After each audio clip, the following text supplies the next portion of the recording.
네, 반갑습니다. 방금 소개받은 김대원입니다.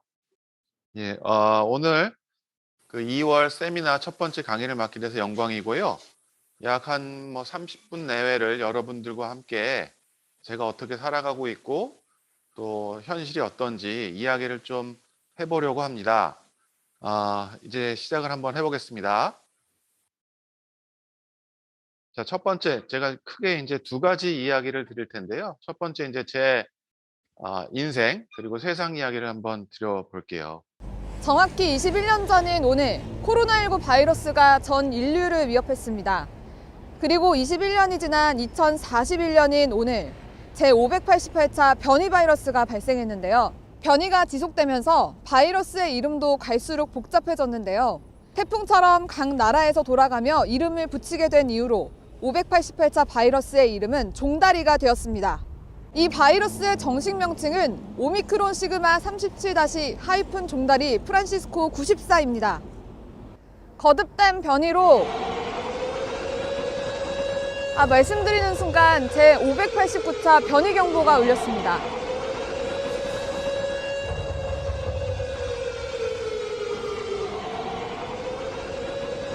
시민들은 매년 반복되는 변이 바이러스에도 익숙해지지 않는다는 입장입니다. 요즘 오미크론 때문에 우리 모든 국민들, 전 세계 인구가 굉장히 힘들어하고 있죠. 이번 설 연휴에도 평상시 같았으면, 코로나 이전 같았으면 온 가족 친지들이 모여서 즐거운 한때를 보내셨을 터인데, 저도 굉장히 제한적인 인원이 모인 상태에서 설을 치렀습니다. 여러분들도 아마 비슷한 상황이셨으리라고 보고 있고, 그래서 약간 조금 뭐라 그럴까 시니컬한 동영상인데 웃자고 한번 띄워봤어요. 너무너무 어 2020년대에 이런 일이 발생하리라고는 정말 꿈에도 상상하지 못했는데 이런 일이 발생해서 여러분들이 너무너무 받는 분도 계시고 해서 한번 좀 웃자고 한번 띄워본 동영상이고요. 혹시 그 몇 년 전에 응답하라 1988 소위 말해서 응팔이라고 하는데 굉장히 인기를 끌었던 그런 드라마였죠. 그래서 여기 보면 여자 주인공, 남자 주인공이 만원 버스에 인제 등교하는 모습인 것 같은데요. 어 요게 뭐냐면 저였습니다. 저였고 저랑 같이 살고 있는 이진나 사장님이 딱 응팔 세대예요. 그래서 1971 년생들인데요. 그 돼지띠죠. 그때 인제 돼지 파동이 일어났습니다. 그 지금도 그렇지만 이게 19년도 인구 통계인데요. 19년도 말에 한국의 인구가 약 한 5,200만 명 정도였대요. 그중에서 1971 년생 돼지띠가 102만 명으로 그 5,200만 명 중에 가장 많은 인구를 차지하고 있었답니다. 그리고 두 번째가 70 년대생인 개띠 100만 명, 그리고 72 년생 쥐띠 95만 명. 이렇게 됐대요. 저는 이제 71 년생 102만 명. 그래서 90 년도에 제가 대학 입학 학력고사를 봤더라고요. 그때는 학력고사였습니다. 그래서 그때 아주 오래전인데 되돌아보면 저희 때 아마 대학을 먼저 선택을 하게 했었어요. 그래서 그 대학교에 가서 시험을 봤던 기억이 있습니다. 근데 그때 저희 두 딸이 있는데 조금 뒤에 이제 말씀드리겠지만 2000 년생, 2002 년생이에요. 그래서 둘 다 대학에 들어갔는데 보니까 대학을 6군데인가 쓰는 것 같더라고요. 그래서 그중에 하나 걸리면 이제 대학생이 되는 건데 저희 때는 딱 한 군데 쓸 수 있었습니다. 그것도 먼저 대학을 선택을 하고 그 대학교에 가서 시험을 봤어요. 조금 이상했던 것 같아요. 아무튼 그리고 경쟁률도 4.57대 1, 전기대 4.57대 1, 후기대 4.6대 1. 사상 최고의 경쟁률이었고 그 당시에 굉장히 시험이 어려웠던 것 같아요. 다행히 저는 대학을 들어갔던 것 같습니다. 그리고 이렇게 살았는데 저희들이 이제 60세가 되는 2030년도에는 우리나라 인구가 5,216만 명으로 정점을 찍고 이제 줄어든대요. 대신 기대 수명은 이제 100세 시대를 맞을 거랍니다. 근데 최근 뉴스에 이제 제 기억으로는 아마 우리나라 인구가 줄기 시작했다라는 저 뉴스를 본 기억이 있어요. 아마 코로나 영향도 있고 뭐 경기 영향도 있고 해서 불행하게도 우리나라 인구가 점점 줄어가는 그런 상황에 맞이하게 된 것 같습니다. 자, 그래서 인제 아까 응팔 말씀을 드렸는데 요게 제 연대기입니다. 그래서 71 년도에 태어나서 열심히 학창 생활을 보냈습니다. 어렸을 때 제가 초등학교 1 학년 때인가 저희 집을 뺀 저희 친가 모든 분들이 미국으로 이민을 가셨어요. 심지어는 저희 작은 누나도 미국으로 이민을 가서 한국에는 저만 남았습니다. 저와 저희 누나, 큰 누나 둘만 남아 있고 전부 다 미국으로 이민을 갔어요. 그리고 저 마포 인근에서 초중고 생활을 하고 열심히 인제 재밌게 초중고 생활을 했죠. 그리고 90 년도에 이제 대입 시험을 보고 대학생이 되었습니다. 대학생도 굉장히 대학 생활도 굉장히 재밌게 했어요. 어 대학로에 인근에 있는 학교를 다녔는데 맨날 술 먹고 놀고 뭐 그랬습니다. 정말 공부는 하나도 안 했어요. 공부를 하나도 안 했는데 이 1 학년 1 학기 때 수업을 한 달도 안 들어간 것 같아요. 아무튼 치열하게 대학 생활도 하고 재밌는 대학 생활을 보냈습니다. 근데 요즘 저희 딸 두 딸이 이제 대학교 1 학년, 2 학년인데 요즘 학생들은 인제 아까 말씀드린 코로나로 인해서 학교도 못 가고 그래서 친구들과 지내는 시간이 없는 것 같아요. 그거 보고 굉장히 안타까운 마음이 들었습니다. 인생의 가장 찬란한 시기를 친구들과 함께 하지 못하고 방에서 줌으로 웹엑스로 친구들을 만나는 그런 모습을 보고 쪼끔 안타까운 마음이 있었습니다. 저는 그래서 인제 90 년도에 대학을 들어가고 열심히 대학생을 하고 96 년도에 졸업을 했습니다. 졸업을 하고 취업을 했는데요. 제가 당시에 취업을 할 때는 어 회사를 골라 갔습니다. 우리나라에 있는 대기업 전부 다 붙었습니다. 뭐 현대, 삼성, SK, LG 뭐 다 붙었어요. 다 붙었고 제가 근데 가고 싶었던 회사가 하나가 있었는데 저 때 인제 최고의 대학생이 뽑은 직장 장기신용은행이라고 있었습니다. 연봉이 어마어마했죠. 거기를 가고 싶었는데 거긴 떨어지더라고요. 그래서 어쩔 수 없이 차선책으로 대기업 하나를 골라서 들어갔습니다. 지금까지도 그 대기업에서 생활을 하고 있고 나름 인정도 받고 그러고 있어요. 그렇게 기업에 취업을 했더니 97 년도에 IMF라는 게 오더라고요. 제 후배들은 입사를 못한 케이스가 많아요. 이제 합격을 하고도 발령을 안 내더라고요. 그리고 회사를 아주 어렴풋이 생각을 해 보면 나이가 좀 지긋하신 분들은 그때 많이 집으로 가셨던 기억이 있습니다. 근데 저야 뭐 신입사원이고 그래서 별 생각이 없었어요. 그냥 죽으라고 일만 했죠. 그렇게 죽으라고 일만 하면 대기업 사장 되는 줄 알았어요. 아무튼 그렇게 죽으라고 열심히 일을 하고 있는 상황이었고 근데 저희 집사람을 만나서 교회에서 만났죠. 교회에서 만나서 교회 반주자였거든요. 그래서 열심히 또 사귀다가 결혼을 98 년도에 했습니다. 98 년도에 한참 IMF 심각할 때 했고 그때 결혼을 하고 신혼여행을 캐나다 휘슬러라는 그 스키장으로 갔어요. 아무 생각 없었죠. 그때 아마 $1 환율이 어마어마했던 것 같아요. 근데 아무튼 뭐 결혼식 비용을 많이 줄이고 촬영도 많이 안 하고 그래서 저희들이 스키를 굉장히 좋아해서 휘슬러로 단둘이 여행을 갔던 그런 기억이 있네요. 그리고 돌아와서 또 열심히 저는 대기업에서 직장 생활했고 저희 집사람은 중학교 음악 선생을 했습니다. 둘이 열심히 살면 인생이 필 줄 알았죠. 탄탄대로를 걸을 줄 알았습니다. 아 근데 인제 머지않아 '야 인생이 쉽지 않구나.'라는 생각을 많이 했어요. 그 와중에 2000 년에 저희 큰딸이 태어났고요. 2002 년에 둘째 딸이 태어났습니다. 너무너무 사랑스럽고 이쁜 아이들인데요. 정말 혼신의 힘을 다해서 저희 집사람과 제가 열심히 키웠습니다. 너무너무 사랑스러운 딸이고요. 아무튼 그래서 지금도 잘 커져서 너무너무 감사하고, 그 이후에 인제 직장 생활하면서 리만 사태를 맞았죠. 전 세계에 굉장히 심각했었습니다. 근데 저는 이 리만 사태 때 우리나라에 있지 않았어요. 직장 생활을 하면서 어 그 해외 지사 발령을 받아 가지고 해외에서 한 4년 동안 살다 왔습니다. 사실은 이전에 저희가 둘째를 가졌을 때 한창 직장 생활 열심히 할 때 저희 스폰서 사장님으로부터 아메이 전달을 받았습니다. 처음엔 뭔지도 몰랐어요.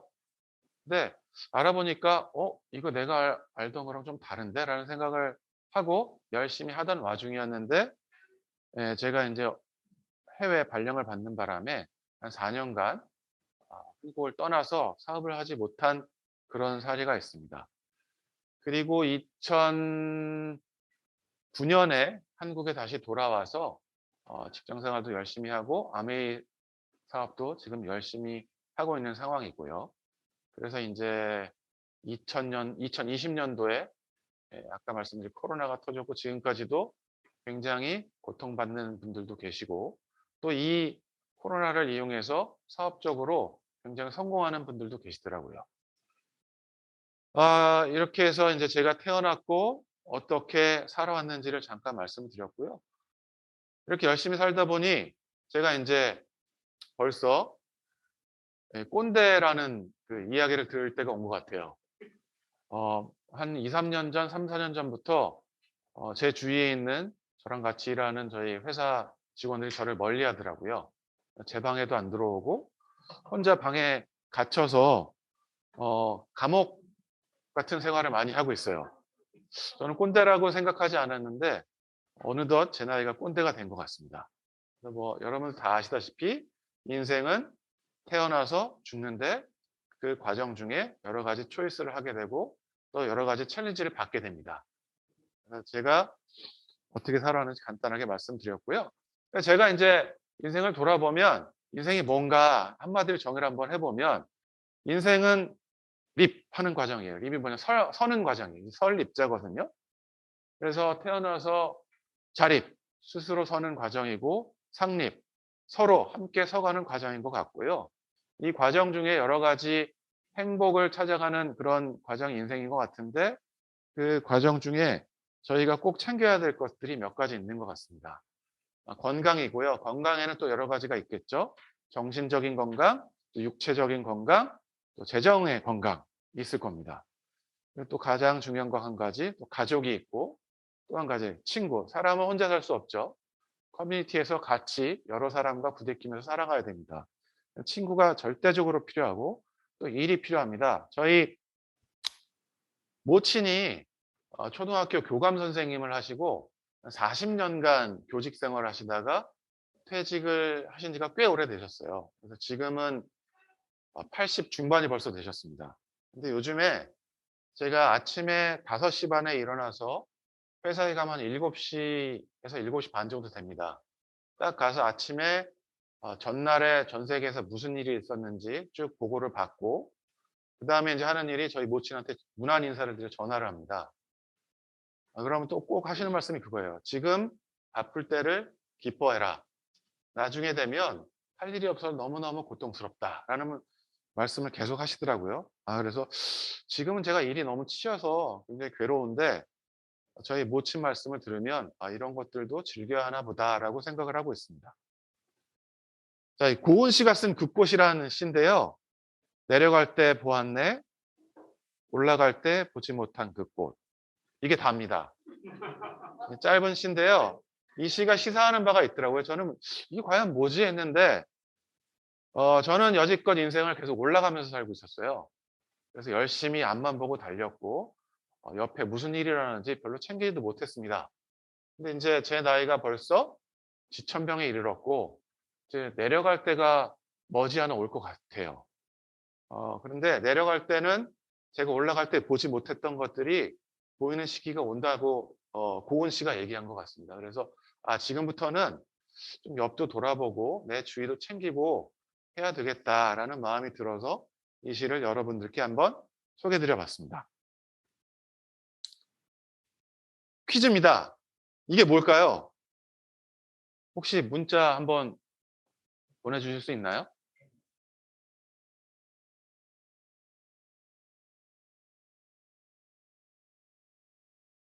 그쵸. 이게, 예, 원래, 예, 낄낄빠빠인데요. 낄빠빠낄입니다, 이게. 이게 아주 곤란한 상황이죠. 낄 때 빠지고, 빠질 때 껴. 이러면 정말 최악입니다, 최악. 그래서 낄빠빠끼라면 꼰대 소리 듣고 여러 사람으로부터 왕따 됩니다. 그래서 여러분들 낄빠빠끼라면 큰일 납니다. 웃자고 한 얘기고요. 자, 그다음에 이제 여러분들 제가 아까 제 히스토리 말씀드리면서 제 경제 활동을 어떻게 했는지 간단하게 말씀드렸는데요. 이 보편적인 경제 활동을 어떻게 하는지 한번 챙겨봤어요. 경제 활동은 누구나 해야 되죠. 인생의 커다란 C입니다. 챌린지이기도 하고 초이스이기도 하죠. 학교를 열심히 다녀서 졸업 혹은 중퇴하고 회사에 입사를 하는 경우도 있죠. 그리고 창업하는 경우도 있습니다. 가업 승계를 하는 경우도 있죠. 저는 가장 위에 입사를 선택을 했고 열심히 해서 승진도 했고 뭐 지금은 회사에서 핫이라도 나가라면 나갈 수밖에 없는 그런 포지션에 위치해 있어요. 그리고 제 주위에 창업하신 분들도 꽤 있어요. 그래서 이 업다운 여러 번 이제 겪었죠. 그리고 IPO에 성공한 분도 계십니다. IPO가 뭐냐면 증시에 상장을 하는 겁니다.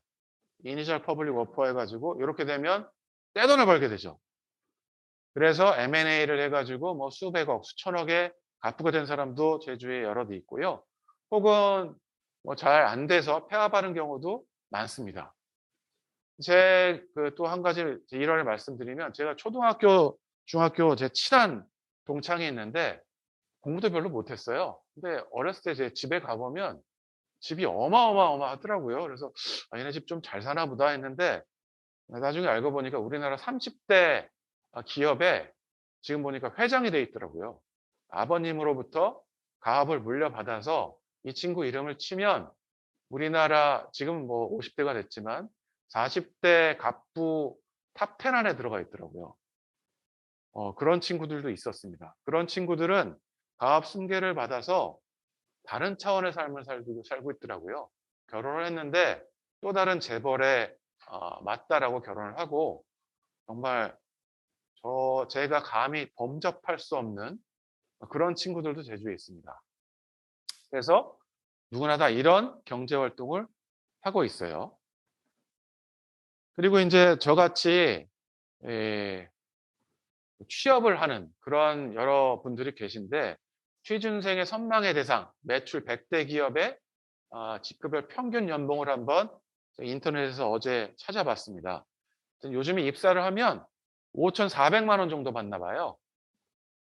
저 때는 이 정도 못 받았는데 최근 100대 기업의 매출 100대 기업의 평균 연봉이 5,400 이랍니다. 그래서 열심히 일해서 승진을 계속해서 부장이 되면 연봉이 1억 2천이랍니다.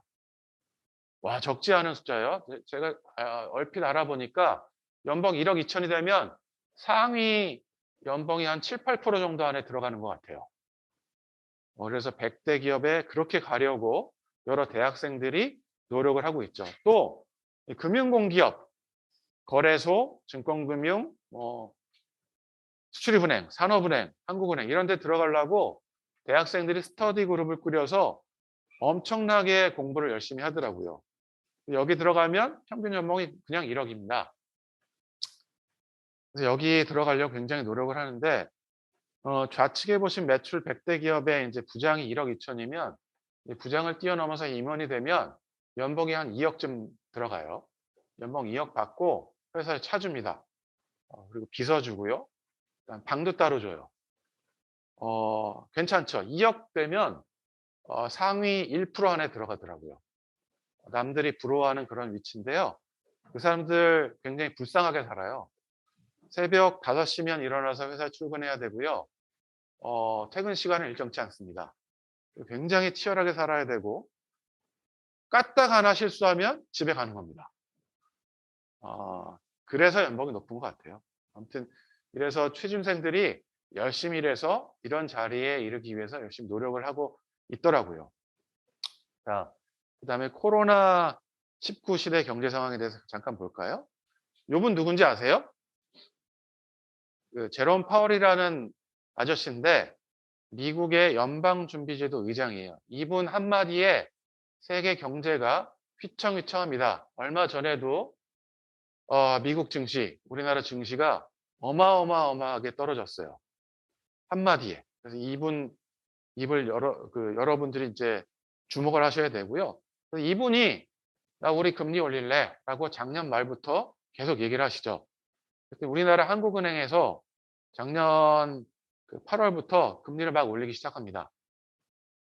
그래서 미리미리 금리를 올려놓는 거예요. 미국이 올리기 전에. 그래서 지금은 올 1월 달에 또 올려서 1.25%까지 기준금리가 올랐습니다. 이분이 한마디 했더니 우리나라는 미리미리 금리를 막 올리고 있고, 이분이 한마디 했더니 환율이 1200을 넘었어요. 제 책상에 보면 모니터가 3개 있습니다.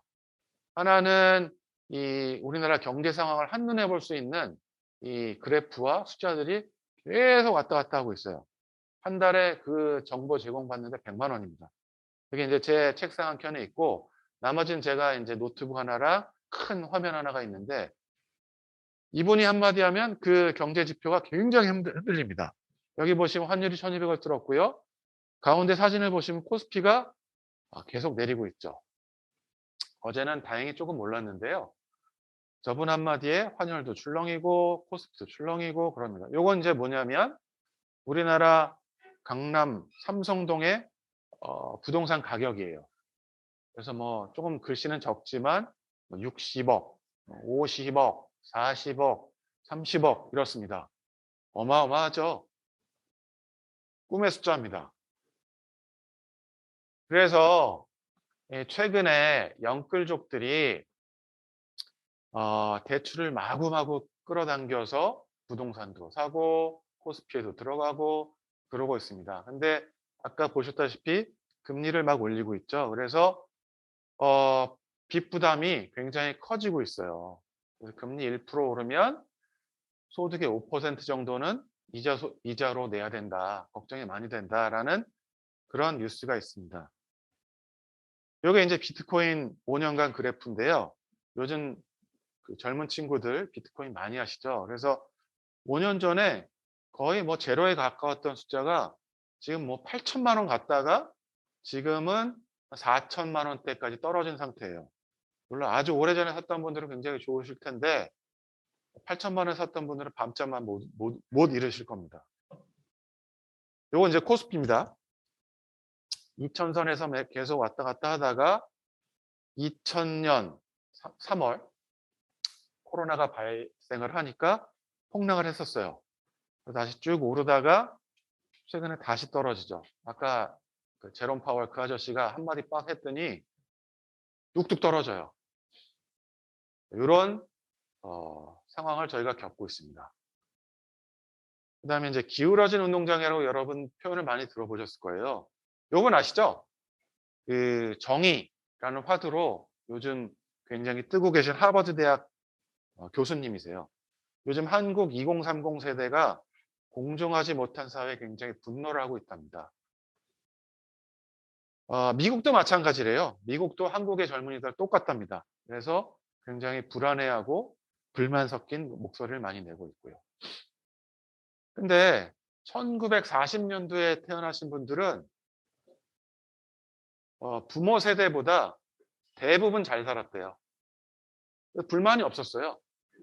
불만이. 근데 요즘 세대들은 왜 이렇게 불만이죠? 80년대생들은 한 절반 정도만 부모보다 잘 살았답니다. 근데 요즘에는요. 요즘에는 이럴 가능성이 없어요. 불행하게도 저희 자녀들은 저희보다 못 살 확률이 매우 높답니다. 쉽지 않은 세대인 것 같아요. 그래서 많이 도와주고 싶고 다독이고 싶습니다. 근데 현실은 그렇지 못하죠. 자, 그래서 시험이란 거는 모름지기 공정하고 공평한 기회를 주기 위해서 만든 건데 시험 자체가 그러지 못한 제도가 되어버렸다라는 그런 이야기를 하고 계십니다.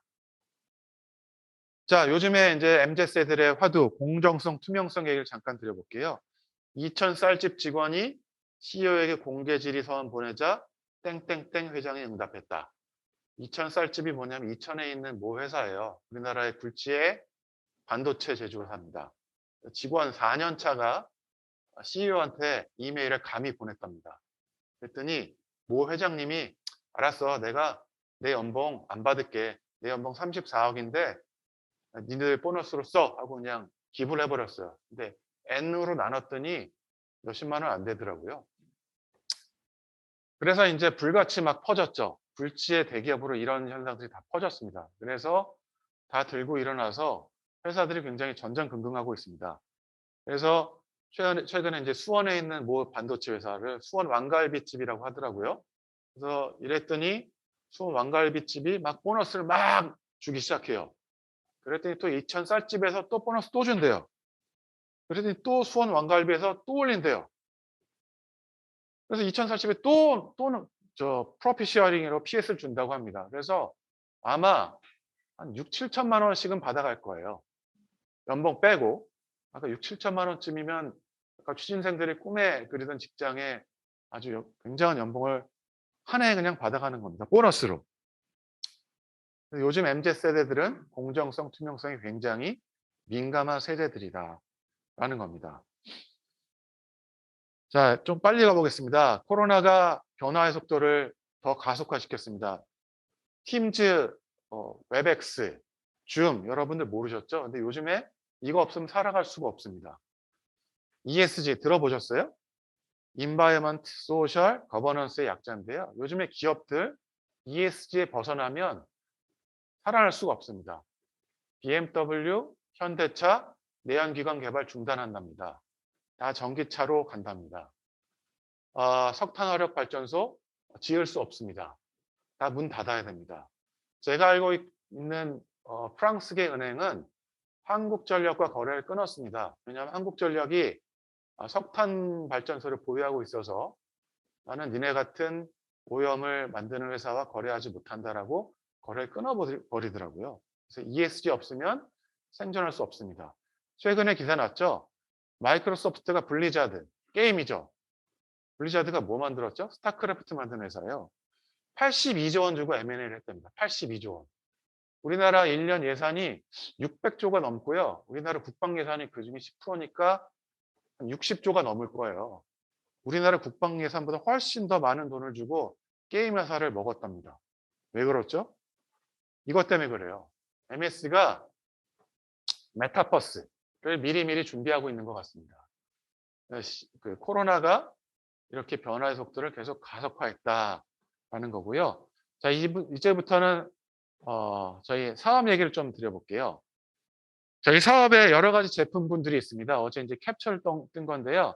뉴트리, 아티스트리, 글리스터, 그 다음에 저 아래 보면 이스프링, 홈, 퀸, 원포원 아주 다양한 제품군들이 있습니다. 59년도에 아메이가 창업을 했는데요. 근데 우리 제품에 흐르는 철학이 있습니다. 다 친환경이고 고농축이죠. 59년도에 문을 열었는데 그 당시에 이런 개념이 있었을까요? 그 창업자들의 인사이트, 그 해안이 정말 대단하다고 봅니다. 최근 들어서 ESG란 말이 나왔는데 60여 년 전에 거의 70년 전에 이제 회사를 창업했는데 지금 시류에 딱 맞는 그런 제품들을 미리미리 준비해 놓으셨어요. 정말 엄청난 인사이트라고 저는 다시 한번 생각을 하고 있습니다.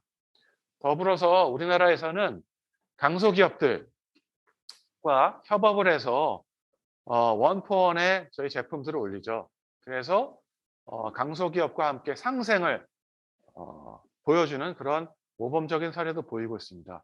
더불어서 저 같은 ABO들의 경제적 자립에 아주 큰 도움을 주고 있는 게 저희 제품군들입니다. 자, 그리고 새로운 시스템입니다. 제가 아까 말씀드렸죠. 저희 현실은 제로섬이에요. 왼쪽에 보면 좀 깨져서 나오는데 이게 저희가 일하고 있는 기업의 조직도들입니다. 보시면 입사를 사원이 되면 팀장이 되고 임원이 되고 그다음에 각 비즈니스 유닛의 대표가 되고 그 대표를 뛰어넘어서 CEO가 됩니다. 현실에서는 너의 성공이 나의 실패입니다. 그래서 한 9월, 10월쯤 되면 임원들이 되게 예민해져요. 그래서 그때 되면 임원들 많이 피해 다닙니다. 왜냐고요? 연말에 자기 안위가 어떻게 될지 아무도 몰라 하거든요. 그래서 굉장히 민감하고 신경질적이 됩니다. 저 옆방에 있는 임원을 물리쳐야 내가 살아남는데 아주 노골적으로 이야기하고 다니죠. 자, 반면에 우리 시스템은 어떻죠? 내가 잘 되려면 네가 성공해야 됩니다. 그래서 나 아래 A, B, C, D가 있으면 A가, B가, C가, D가 잘 되도록 도울 수밖에 없습니다. 너무너무 새로운 시스템이죠. 저희가 볼 수 없는 그런 생태계입니다. 자, 그래서 또 좌측에 보시면 상사에게 잘 보이기 위해서는 무슨 짓이라도 한다. 잘한 건 내 덕이다. 못한 건 네 책임이다. 나만 올리 잘났어. 라고 생활을 하는데 변하지 않는 거는 퇴직입니다. 때가 되면 다 언젠가 물러나죠. 오너가 아닌 이상 다 물러나게 될 수밖에 없습니다. 이 퇴직을 늦추기 위해서 모든 짓을 다 하죠. 반면에 우리는 어떻죠? 너를 성공시키기 위해서라면 무엇이든 한다. 그리고 우리의 성공 시스템, OM, 세미나, 지금 듣고 계신 세미나, A스텝, 10코어 등 여러 가지 시스템들이 이미 구비되어 있습니다. 그리고 다시 한번 말씀드리지만 같이 성공해야 되고요. 그리고 우리 사업에는 끝이 없죠. 우리 사업을 통해서 계속 자산이 늘어나게 됩니다. 자, 수입도 여러분들 OM을 통해서 많이 들어보셨겠지만 좌측 표에 보시면 20만 PB부터 1000만 PB까지 3%에서 21%까지 보너스를 주게끔 되어 있고요. 최근에 들어서는 부파, 부비 나와가지고 브론즈 파운데이션, 브론즈 빌더 해서 보너스를 더 주고 있죠. 그래서 SP 되면 월 한 150만 원 이상, 그 다음에 GP 되면 한 170, 200만 원, PT 되면 200, 250만 원, 그다음에 파운더스 PT 되면 연봉이 한 4천, 5천 됩니다. 어마어마한 연봉입니다. 또 내가 2명의 PT를 만들면 연봉 4, 5천을 만들면 내가 사파이어 되고 연봉이 5, 6천이 됩니다. 내가 3명의 PT를 만들면 에메랄드가 되고 연봉이 8천에서 1억 정도 되고요. 6명의 PT를 만들면 내가 다이아몬드가 되고 연봉이 1, 2억이 됩니다. 수석, 9조를 만들면 수석이 되고요. 아마 수입이 2억, 3억, 4억 정도 되는 것 같습니다. 하고 싶은 만큼 하면 됩니다. 이를 통해서 저희 수입이, 저희 자산이 매달 평생 증가 상속되는 그런 수입을 갖게 되는 거고요. 제가 그젯밤에 요 사진들을 보면서 굉장히 흐뭇해했어요. 저희가 과거에 여행 다녔던 사진입니다. 이건 미국 달러죠. 미국에 제가 몇 번 아메이에서 보내줘서 갔던 기억이 있는데 여기 하와이 갔을 때 점심값으로 받은 달러입니다. 여기 하와이 갔던 호텔 앞 전경이고요. 공기가 너무너무 좋았고 날씨가 너무너무 좋았습니다. 지금 여기 계신 몇몇 분들이 끄덕끄덕 동감해주고 계신데요. 그 다음에 요거는 어디냐면 미국에 있는 엔탈러프 캐년 근처에 있는 말발굽 모양의 강이에요. 그래서 제가 거기서 사진을 한번 찍어본 거고요. 이것도 마찬가지로 아메 여행 가서 한번 찍어본 사진입니다. 멋있죠? 요건 어디냐면 호주입니다. 시드니에 있는 하버 브리지죠. 연초가 되면 여기서 엄청난 불꽃놀이를 하게 되는데요. 여기에 이제 다리를 쭉 걸어서 건너는 그런 프로그램이 있었어요. 거기도 갔었고요. 그 건너편에 있는 유명한 오페라 하우스죠. 여기서도 폼도 한번 잡아봤고요. 여기 이제 오페라 하우스에 들어가서 저희가 오페라를 봤어요. 근데 이 가운데 사진이 약간 작은데 환한 분이 정가운데 계세요. 이분이 누구냐면 조대근 사장님인 것 같아요. 어제 이 사진을 보다가 한참 웃었는데 우연히 찍은 사진이거든요. 근데 한가운데 환하게 웃고 계시더라고요. 그래서 여기 저희도 들어가서 부부가 함께 오페라를 한번 본 기억도 있습니다. 아미에서 이런 호사도 누리게 해줬고요. 그 앞에 있는 식당에서 해물도 맛있게 먹었고 돌아온 비행기 안에서 샴페인도 마시고 스테이크도 먹고 아주 즐거웠던 기억이 있습니다. 요건 뭐냐면요. 삿포로 갔을 때예요. 저희 이제 대학생이 된 둘째 딸이 중학생 때인가 아마 고등학생 때였을 텐데 너무너무 좋아서 눈 맞으면서 스키슬로프에서 팔짝팔짝 뛰던 그런 모습입니다. 요거는 무슨 뭐 어디 갔든 증기로 움직이는 시계인데 거기서 뭐 예, 사진도 한번 찍어 봤고요. 요건 두바이입니다. 두바이에 가서 사막에 인제 투어를 한 건데요. 사막 투어 버스 이 차량 SUV 차량을 아마 한 400-500 대를 아메이가 어레인지를 해 가지고 사막 투어를 하던 거 모습입니다. 요건 뭐냐면요. 두바이의 버즈 칼리파 세계에서 가장 높은 빌딩이죠. 거기에 전망대 갈 수 있는 티켓이랑 거기 지하에 가면 아쿠아리움 수족관이죠. 수족관 갈 수 있는 티켓이랑 점심 먹으라고 준 디람입니다. 내가 참고로 직장 생활하면서 두바이 출장을 5번 갔었어요. 금융기관하고 미팅하고 돈 빌리러 갔었는데 그렇게 갔었는데도 버즈 칼리파 지하에 가서 식당은 많이 갔었는데 꼭대기에 올라갈 생각을 못 했어요. 올라가려고 봤더니 120불 내라고 그러더라고요. 못 갔어요. 전 왜 가지? 하고 안 갔어요. 아쿠아리움 당연히 안 갔습니다. 근데 아메이 덕분에 여기도 올라가서 구경도 해봤죠. 요건 뭐냐면 여러분들 크레딧 카드 다 있으시죠? 요거 크레딧 카드 아니에요. 데뷔 카드입니다. 아메에서 여기서 300불인가 350불인가를 다 넣어줬어요. 카드 2장 주면서 700불 니네들이 나가서 쇼핑도 하고 음식도 사 먹고 청구서는 니네들한테 안 가. 아메이가 이미 다 내놨어. 현금이랑 똑같은 겁니다. 데뷔 카드. 돌아올 때 비즈니스 클래스에서 이런 접대도 받았고요. 정말 요 사진 보면서 코로나 때문에 해외여행도 못 가고 답답했는데 정말 흐뭇한 웃음을 지었었습니다. 또 화면이 깨졌는데요. 이 가운데 까만 줄이 보이시죠? 이게 뭐냐면 이게 원래 전체 화면으로 나왔어야 되는데 깨졌네요. 이게 제가 20대 후반 30대 초반에 제 마음 상태였었어요. 저는 대기업 들어가서 음악 선생님 하는 마누라와 함께 열심히 살면 내 인생이 정말 창창할 줄 알았는데 내 마음이 까맣게 타들어가더라고요. 그럴 때 아메이를 만났고요. 아메이를 통해서 앞서 보신 그러한 가족들과 추억도 많이 만들었고 그러면서 친구들도 굉장히 많이 생겼습니다. 결론적으로 보면 아메이를 통해서 경제적으로 자립도 이루었고요. 또 행복한 삶도 만들어가고 있는 것 같습니다. 그리고 정신적으로 그리고 육체적으로 건강도 챙기고 있습니다. 그리고 새로운 친구들도 굉장히 많이 만들었고요.